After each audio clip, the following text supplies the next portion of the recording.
मुख्यमंत्री व कांग्रेस के वरिष्ठ नेता टीएस सिंहदेव पिछले लंबे समय से हसदेव बचाओ आंदोलन कर रहे आंदोलनकारियों से मिलने पहुंचे। इस दौरान उन्होंने उनकी समस्याओं को भी जाना और साथ ही मीडिया से भी चर्चा की। मीडिया से चर्चा करते हुए उन्होंने कहा कि शांतिपूर्ण तरीके से आंदोलन करना सभी का अधिकार है, मगर क्षेत्र में पुलिस जिस तरह से आदिवासी सरपंच व वरिष्ठ जनों को गिरफ्तार कर रही है, उन्हें कपड़े तक पहनने का भी मौका नहीं दिया गया, यह पूर्ण रूप से असंवैधानिक है। उन्होंने आगे कहा कि सरकार को उनकी बात तत्काल सुननी चाहिए और उनकी इच्छानुसार ही आगे का कोई कदम उठाना चाहिए। पूर्व उप मुख्यमंत्री टीएस सिंहदेव ने बताया कि प्रदेश के मुख्यमंत्री विष्णुदेव साय से उन्होंने फोन पर चर्चा की है और ग्रामीणों की भावनाओं को उन तक पहुंचाया है। साथ ही उन्होंने हसदेव को बचाने के लिए पहल करने की भी बात कही। टीएस सिंहदेव ने आगे कहा कि जो स्वयं सरगुजा संभाग के आदिवासी समुदाय से आते हैं, उनसे अपेक्षा है कि वे प्रदर्शनकारियों की बात सुनेंगे। जिस समुदाय से आगे आकर उन्होंने राज्य का नेतृत्व करने का मौका मिला, वे कम से कम उनके हितों की रक्षा करें। आज भी विष्णुदेव जी से उन्होंने समय दिया, फोन से मैंने चर्चा की और उनको स्थिति से अवगत कराया और इस बात को भी कहा कि जो पहले पहल हुई थी उसके लिए गांव वहां पर बटा हुआ है, तो वहां काम होता है तो एक अलग परिस्थिति है, लेकिन दो नए खदानों के लिए गांव वालों की सहमति भी नहीं है और विधानसभा में भी सर्वसम्मति से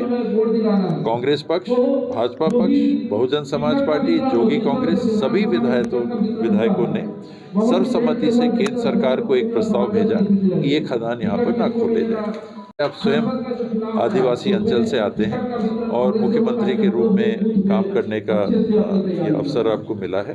और मेरे से ज़्यादा आप इस बात को समझेंगे कि आदिवासी समाज के लोग कैसे जल जंगल ज़मीन से जुड़े रहते हैं, कैसे वहाँ के जो उनके देवी देवता रहते हैं उनसे उनका लगाव रहता है, कैसे जहाँ उनका जीना होता है, जहाँ मरना होता है, जहाँ छठी बरी होती है, जहाँ अंतिम संस्कार होते हैं, वहाँ उनकी जड़ें हो जाती हैं और नए खदानों के संदर्भ में आप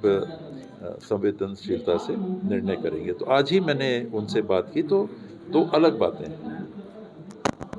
एक नया और पुराना खदान की। पुराने खदान में मैंने आपको बताया वहाँ के जनप्रतिनिधियों के साथ भी और आंदोलन करने वाले एनजीओ के साथ भी मेरी बैठक हुई और उनका कहना है कि हमको यहाँ से आपत्ति यहाँ की नहीं है। वहाँ के गांव वालों का जो पुरानी खदान है उनका ये कहना था कि वन अधिकार कानून के तहत हमारी ज़मीन का जो सेटलमेंट होना था वो सेटलमेंट कलेक्टर के उस फैसले के कारण रुक गया कि कलेक्टर ने तत्कालीन जो कलेक्टर थे उन्हें लिख के दे दिया कि यहाँ के सारे दावे सेटल हो गए। इस बात से भी मैंने मुख्यमंत्री जी को अवगत कराया कि आप चाहें तो इसको ओपन कर सकते हैं कि पुराने खदान में जहाँ काम चालू हो चुका है वहाँ इनके वन अधिकार कानून के तहत जो इनके वन अधिकार पत्र के दावों का अधिकार है उसको सेटल कर दीजिएगा तो मामला ख़त्म हो जाएगा। उन लोग वहाँ सहमत हैं अगर उनका जो सेटल हो जाता है, लेकिन नए खदानों के लिए, नए जंगल काटने के लिए ना लोग बहुतायत संख्या में सहमत हैं, न जमीन देना चाहते हैं। पूर्व उप मुख्यमंत्री टीएस सिंहदेव ने कहा कि हसदेव अरण्य और हमारे आदिवासी भाई बहनों के जंगल जमीन के अधिकारों की रक्षा के लिए मैं हमेशा ही प्रतिबद्ध रहूंगा